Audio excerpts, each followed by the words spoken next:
So yesterday we already gave our reaction to the Witch Queen ViDoc. Today though, we're gonna deep dive. And when I say deep dive, I'm talking 11 pages of notes here, guys. Lots of research here from the team. By the way, timestamps for everything on the screen that you see in front of you, but this is gonna be a girthy video. So buckle up. Let's start with the very beginning of the ViDoc. At 2 seconds, we see Ikora, Eris, and 2 Guardians outside the Enclave, most likely witnessing the appearance of Savathun's ship on Mars. Now you notice Guardians are carrying Season the Lost weapons, Iota Draconis, and Chrysura Mello. Now, at 4 seconds, we can actually see Savathun's ship appear over the place that the Traveler touched the planet's surface. Now, I want you to know, guys, this place holds special importance to us because this is actually where the first cutscene in Destiny 1 took place. This scene is shown at 25 seconds, accompanied by audio playing off of narrative threads we planted way back in Destiny 1. Would be really cool if we actually stand on the same ridge that the original fire team once stood on, but instead of the Traveler, it's Savathun or Savathik. We also see Cabal ships are present already on the planet. Now, at 14 seconds, we see Ostia Striga on the right, a fusion in the middle, which is the Null Composure, and a new shotgun pulse on the left. At 18 seconds, we see this Stasis SMG Forensic Nightmare. Again, we've already seen internally what this SMG is. This is that Stasis Headstone SMG that so many people are excited for. Now, 26 seconds, we get a look inside of Zavala's office with a number of different characters present. Our Guardian, Ikora, Shax, and a Bray, as well as Saint 14, followed by Zavala, Eris, and the Silent Man himself. Now, at 34 seconds, we see the Witch Queen sniper rifle on the Titan's back. Now, we actually see this in a later weapon crafting segment, and this weapon is called Father's Sense. That's right, start connecting the dots here, fellas. We've got lore! Now, at 40 seconds to 46 seconds, Ikora is actually standing in the Enclave. You can see the weapon crafting cast in the background, but then we see what Ikora is looking off into in the distance. Now, we've checked with a number of lore masters out there. Vive actually believes this is Fundament because of the moon present at the top of the frame. Now, if you remember, Fundament had up to 52 moons, and the fear was that it was going to cause a god wave once aligned. Now, this was actually the reason why Savathun and her sisters, and at the time Oryx, sought out the worms in the first place. Now, we see the same island in the throne world as well. Could be tapping into Savathik's memories. And just to kind of pull from this a little further, at 2 minutes and 49 seconds of the trailer, we actually see a view of a giant bowl in Savathun's throne world. And we actually see the giant bell on its cusp. Now, in the throne world trailer, our Guardians ran under this bell to where Savathun and the Hive Guardians were waiting. Now, this is in front of the island and ocean that Ikora sees in her vision. I believe that this giant bowl in the middle of Savathun's throne world is containing the island and waters, which are her memories of Fundament. It would make sense given it's her home. We already know per Bungie that the throne world is a manifestation of Savathun's personality, and we'll be exploring Savathun's memories in this expansion. And after watching Mylan live yesterday about throne worlds, we also understand that this throne world is a little more interesting, as it seems to be fueled by the light, or at least the light that Savathik is about to take. Now, at 1 minute and 1 second, we see some coordinates appear under the text and give the location of Bungie studio in Seattle. It's a little advertisement there, right? At 1 minute and 4 seconds, we're flying into Mars. And by the way, if you can't tell already, the cutscenes overall are significantly better. Now, strange lights are coming off the planet. Now, this is Ikora's ship traveling to Mars. We see these same lights in the background at 1 minute and 11 seconds when Ikora transmats. Guardians are already investigating the area, most likely trying to figure out why Mars is back after it disappeared and left an anomaly. Now, the Glycon interacted with this anomaly in Season of the Chosen, and we all know what happened there. Those spooky vibes, right? At 1 minute and 15 seconds, we see our first glimpse of the investigation board over the ridge. Now, this has been in several trailers and shows up multiple times in this one. And again, in this expansion, story-wise, we're playing like Detective Guardian, which I'm down for, man. Just give me a trench coat. At 1 minute and 44 seconds, we see Savathun breaking out of the crystal. This is probably taken from the Exorcism mission we've been waiting for at the end of Season of the Lost. The doors in the background look exactly like the ones on the tower, in astral alignment, where the bridge that has been built over the last few months lead. Most likely this mission and cutscene will take place there, and we're hoping we're gonna get that mission next week as we're entering the final week of Season of the Lost. Now, at 3 minutes and 3 seconds, we see the swamp in the throne world, this dense, claustrophobic, spooky Hive area, which honestly looks like Louisiana. Now, they're showing off this new destination, and these areas Bungie is calling the old Hive areas. These are spaces Savathun was pushed away as she embraces the light, hence a giant pyramid being left in the swamp. The throne world is a reflection of Savathun's mind, and thus these locations manifest elements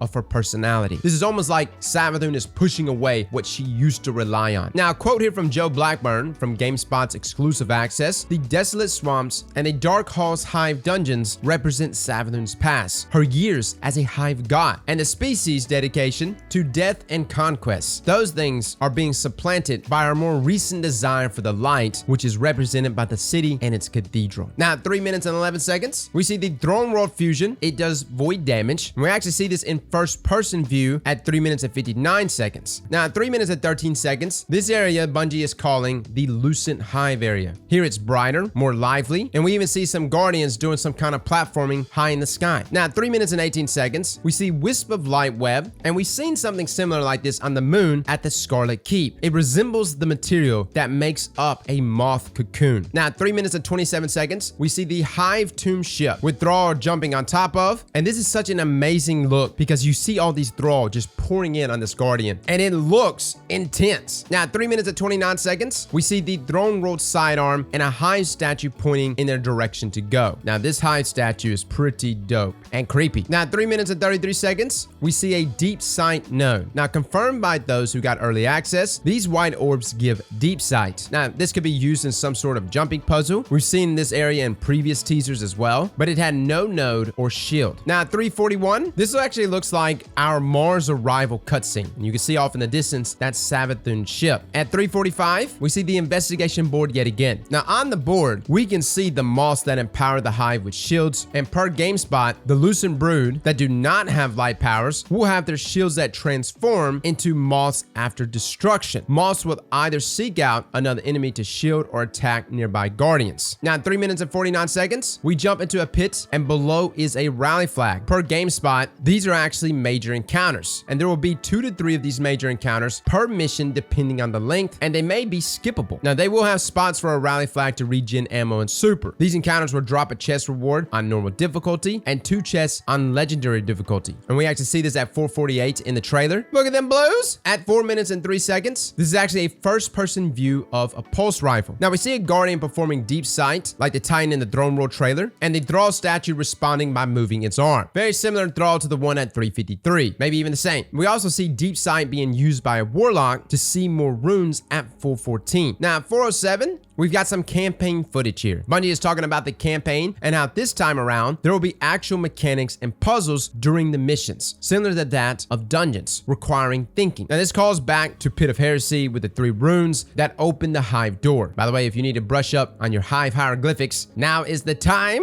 At 4:24, we have an Arc Wizard popping the Hive version of Stormtrance. We also see the Throne World auto rifle from the exotic trailer. Not the best of shots, but we do see the Arc Wizard in action, performing this landfall attack back to back. And again, a lot of these Lucent Brood supers, you can see that yes, it is light supers. It's pretty much our supers in a lot of ways, but it's different. What's interesting is I actually think these may be teasers to what we ourselves can expect in Arc 3.0 as well as Solar 3.0. Now, 4 minutes and 33 seconds, we see a Throne World map. The Enclave node is on the left. You see the Golden Chest, the Lost Sectors, the Quagmire, Fluorescent Canal, Alluring Curtain, Apothecary, and the Courts of the. Now, not sure what court it is as it's cut off, but per GameSpot, there are 3 separate areas similar to the Dreaming City. Now, 4 minutes and 35 seconds, we see the normal and legendary campaign options. Both are the same light level at 1360, and Bungie describes it as their most ambitious campaign with more mechanics and longer missions. So yes, definitely going to be longer than Beyond Light. Legendary campaign also will give more experience and has modifiers similar to a Master Nightfall and is called Become Legend. They're also replayable, as once you complete a mission, you can go back and play it again whenever you like. Even if you don't start with the legendary campaign, you're going to want to finish it eventually. Per GameSpot, the legendary campaign should give additional rewards upon completion. Even day 1, guys, you can open up if you've got a fire team doing the legendary campaign. Now, 4 minutes and 37 seconds, the legendary campaign screen shows the first mission, and the name is called The Arrival, with no modifiers, including Shaft, Fire Pits, Iron, and Pestilence. At 4:51, there are a lot of placeholder names names in these early builds. And again, this gameplay here is early build gameplay. You see Lucent Trooper and Arc Drone. These are not named enemies, at least not yet. Now, 455, we kill a new type of scorn enemy with unique armor. We even see some new emotes showing off the Glaive and a moth. Now, 5 minutes, we see the Cabal are invading the moon. This is at the Scarlet Keep, as we could tell from the red architecture. Now, 5 minutes and 3 seconds, we see Savathun's architecture integrating with the keep. As you can see, the white pillars and flowers. There's some history between these Hive. Savathun manipulated Hashladun, or Hashladun. Harris does it way better, man. Now, this is Crota's daughter, and Savathun did this to take control of the Hidden Swarm and construct the Scarlet Keep and set up an offensive against the Guardians, but she failed. Savathun most likely is fighting these Hive, who have pledged their allegiance to Xivu Arath. Now, 5 minutes and 6 seconds, here we see Savathun's architecture on the moon in full force. More of those moth wisp flags. Looks like there's a Hive portal at the bottom as well. We've got Cabal ships overhead. At 5 minutes and 8 seconds, Crow is in the tower with our Guardian. Now, Crow is wielding a knife that looks very similar to Petra's. Doesn't seem to be the same knife, since both handles are colored differently, but maybe he and Petra have made up since their last confrontation, and it's a sign of respect. I do want to point out the resemblance here of where Crow is and our old boy Cade. Now, 5 minutes and 12 seconds, Kaido is what looks to be in the hangar speaking with Zavala. You can see the yellow pipes above her head, and it's mentioned that she also has light suppression technology that Gaul used in the Red War. Now, Kaido is supposedly going to use it to help fight the Lucent Brood for the Cabal-themed season of the Risen. More on that later. I will say this though, interesting enough, we just covered weapon foundries, and one of the neat lore pieces about Hake specifically in regards to the Salvador Sal grenade launcher lore was that Hake actually opened up a site and scooped up a piece of the Traveler's Cage that Gaul created to trap the Traveler's Light. Now, 3 scions of Kaido's forces attempted to steal the cage in order to assumingly research Gaul's light trapping technology. What an interesting coincidence, Kaido! Now, 5 minutes and 31 seconds, we see Ares and Ikor standing together in front of what could be the entrance to the Enclave. There's a Cabal ship carrying some sort of cargo. No clue what the hell that could be. At 5 minutes and 35 seconds, we see some sort of laboratory. There's a scion hooked up to some sort of machine, and to the right, we see a thrall in a tank. Looks like some Clovis Bray architecture. Now, 5 minutes and 38 seconds, the scenes change to a Hive Knight in a bubble. They're either being trapped by 2 scions or being protected by 2 scions. There's a sect of scions who do not like Guardians, calling back to the attempt on Zavala's life. Could it actually be they are assisting the enemy? At 5 minutes and 41 seconds, the hunter is using the new artifact to shadow dive a group of enemies. He is wielding the new seasonal artifact that we see in the TWAB and Season the Risen press image. By the way, the Risen is in reference to the lore. The Risen were the first people to be resurrected by ghosts. Most of them became warlords who used their mastery of the light to establish a patchwork of petty kingdoms on Earth during the Dark Age and early City Age before the creation of the Vanguard. Now, the era of the warlords Risen finally came to an end when the Iron Lords, an alliance of guardians dedicated to ending the warlords' reign of tyranny and bloodshed, were created. Now, this relates closely to the situation we have on our hands now, where the Hive are acquiring light for the first time and wreaking havoc on us and our allies. Now, 5 minutes and 45 seconds, we see Savathun using an arc ability for the first time. Now, we've only seen her use void abilities in other trailers, so it appears she's going to have the ability to manipulate all light. Now, 5 minutes and 49 seconds, we see a new weapon that we haven't seen yet. Looks to be Cabal Arc Auto Rifle Sweet Sorrow that we see the icon at 9 minutes and 16 seconds. You can also see it at 10 minutes and 28. Now, this just appears to have a black shader applied, and you can tell by the spikes on the front sides. Now, 5 minutes and 59 seconds, we see our hunter holding the Throne World rocket launcher. At 6 minutes and 9 seconds, there is a Solar Hive summoning and grabbing something. Looks like a grenade. Honestly, I don't know. At 6 minutes and 23 seconds, we see a hunter dodge a Void Hive Guardian shield throw, and it's later absorbed by the Titan's Ursa after it ricochets off the ground. Ursa also tanked the Lucent Blade barrage earlier at 6 minutes and 15 seconds. So we can have confidence that we will be able to counter Hive supers effectively with super trades. Now, per Datto, Hive supers actually show in chat when they cast. Now, at 6 minutes and 32 seconds, we see the Hive shield throw take 2 hits to kill. Also, the Warlock has a Throne World bow on his back. Also, the Shield Smash seems to do similar damage. The Hunter at 640 survives, but the Titan dies at the same distance from the enemy. Now, at 636, Dave Samuel, everybody. That's it. it. That's all I wanted to say. At 6 minutes and 46 seconds, Lucent Acolyte dodges to summon blades. Now at 6:48, this Arc Wizard has both a landfall ability and a beam fire, so it appears they're gonna have some range as well. Now at 7 minutes and 2 seconds, we see an in-game example of a Lucent Brood resurrection. Finishers is how we're gonna be able to crush these Hive ghosts. Now at 8 minutes and 11 seconds, we see the Glaive in action. Now Glaive operates as melee, projectile, and shield. Now the projectile is not a one-shot to majors, and it does also have travel time, so you're gonna need to lead your shots. You also have only 6 ammo in a mag. Now in order to use the shield, you must first deal damage to enemies. A little bar, as part of the reticle, shows the Glaive shield energy, and we actually see the shield in action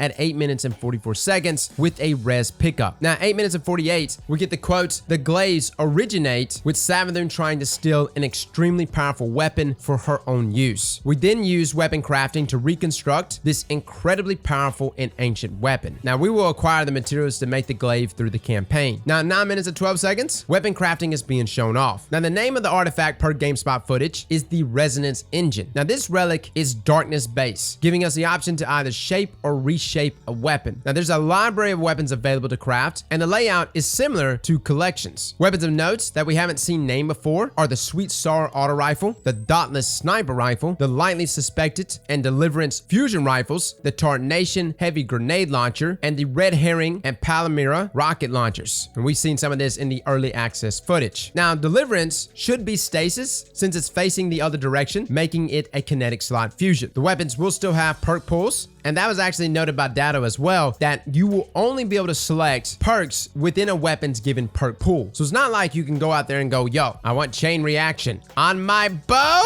Now per GameSpot, completing objectives on deep sight resonance guns will either grant weapon patterns or materials necessary for crafting, and that new weapon perks are being added, and some fan favorites are getting upgraded. Vorpal now increases reload speed as well. Compulsive Reloader, when near the top of the magazine, reload is faster. Also has an enhanced perk, and Land Tank Origin trait, which is found on all the Season 16 weapons, reads, "Final blows with this weapon grant increased resilience and damage resistance from combatants." Now just circling back to what we just mentioned a second ago, enhanced perks. That's right, we're gonna have enhanced versions of our traits. Y'all remember way back when in Shadowkeep, when all of our perks got a nerf inside of PvE? Pretty much everything got cut in half, right? Take multi-kill clip for instance. It used to do 100% more damage, and then it got knocked down to 50% more damage. What if these enhanced versions of these traits are actually going to elevate our damage back to what they were pre-Shadowkeep, essentially doubling our damage? And considering the 40% damage buff that's being handed out to exotic primaries, I think it would make sense. Now, 9 minutes and 24 seconds, we see the Enigma Glaive being crafted in the Forge. And the description reads, "A weapon forged from ancient memory, purpose built for your hand." We also see a new material called Neutral Element is needed to slot each perk into the weapon. Now, per Datto, the new weapon crafting materials include Resonant Alloy, Neutral Elements, Ascendant Alloy, which is exotic, and Ruinous Elements. And by the way, those enhanced traits and perks have those yellow arrows and are upgraded with Ascendant Alloy. Now, 9 minutes and 28 seconds, we see the Glaive in the weapon menu. Now, it looks like there's 2 new perks plus an origin trait. Now, weapons will display the date that they were shaped, further leaning into the meaning behind keeping the weapons for longer and building into a specific gun. Now, 9 minutes and 32 seconds, we see the new exotic grenade launcher, Parasite, in action. You see that Hive worm is trapped inside, and it was already mentioned that there's going to be 8 brand new exotics. We know 6 of them, 3 exotic glaives, and the 3 exotics they showed off in the exotic trailer. Now, 9 minutes and 49 seconds, we see the new exotic SMG being crafted in the Forge, which means we'll be able to choose different perks to put on the gun. By the way, it's a 600 round per minute SMG. Now, shaping this weapon will require more of the same materials that we mentioned earlier. Osteostriga via Chris Proctor, inspired by Thorn and Touch of Malice, fires swarms of tiny homing projectiles that land on a target and explode in a poison burst. Yep, get ready to break out those necrotic grips. 10 minutes and 5 seconds, we see more gameplay of Grand Overture. It shoots a barrage up to 20 homing missiles. At 10 minutes and 22 seconds, the exotic glaives are brought up again. We get a better view of the glaive bubble,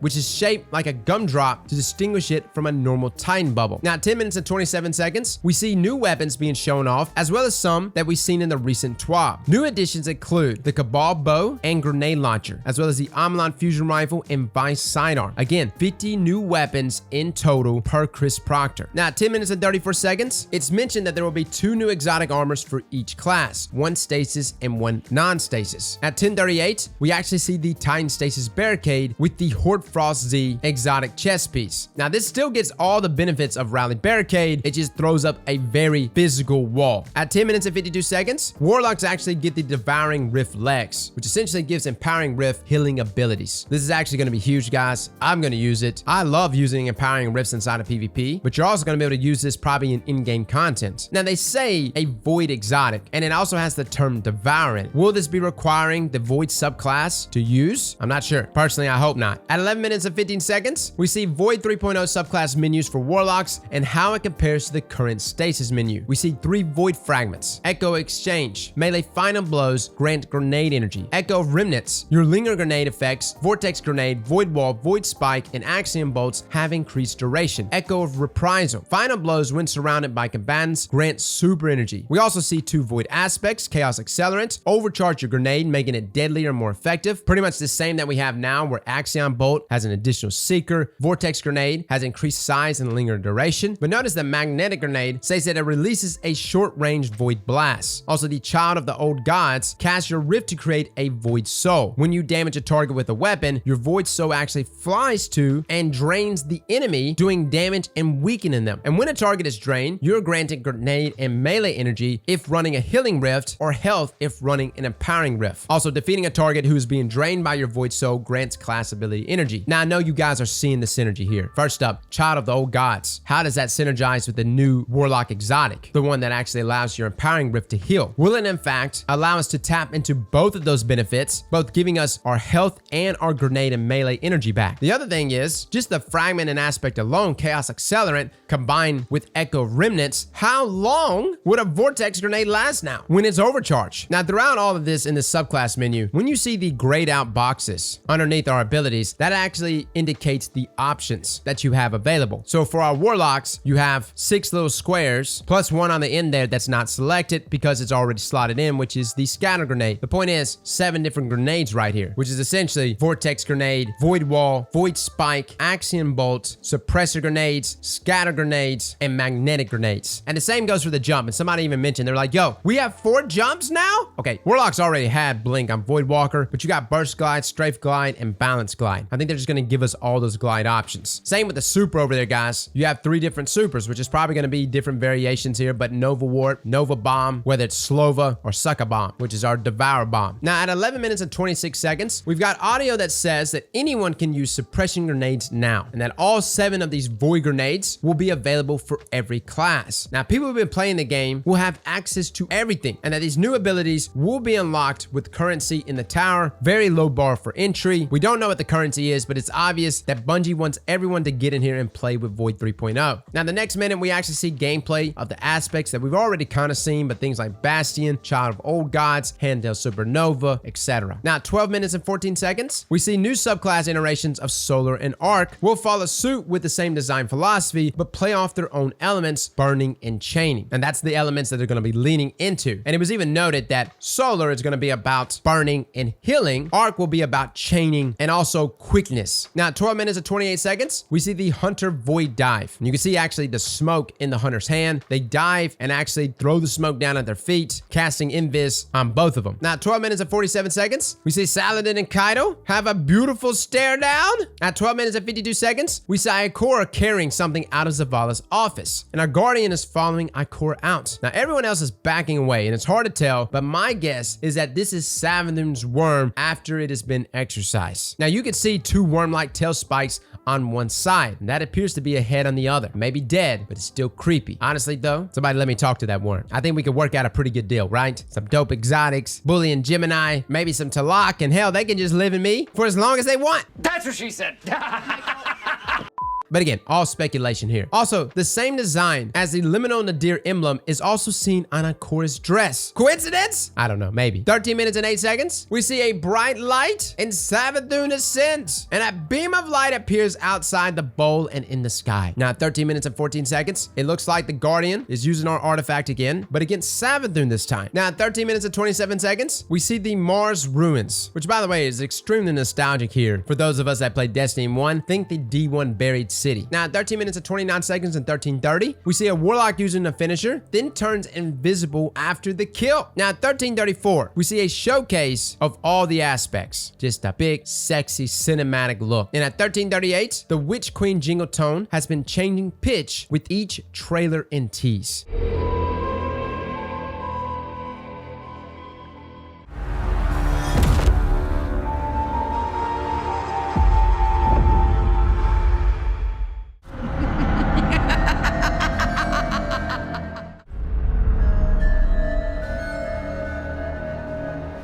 Final notes, guys. No vault space increase or stacking increase, but with the changes with weapon crafting, honestly, I don't think we're gonna need it. So fellas, that is our trailer breakdown, our deep dive. Did we miss some things? Hell yeah. That's the beauty of this, right? I'm actually really getting interested in the lore, and this coming up weekend, I will be in a call with Mylan himself, going over the lore in this game. I'm really getting into the story. How can you not? Let me know in the comments below, though, what you think. How are you feeling about all this? And if we did miss anything, feel free to let us know that as well. Well, fellas and ladies, thank you all for coming and watching. And as always, slap that like button like your mama told you right.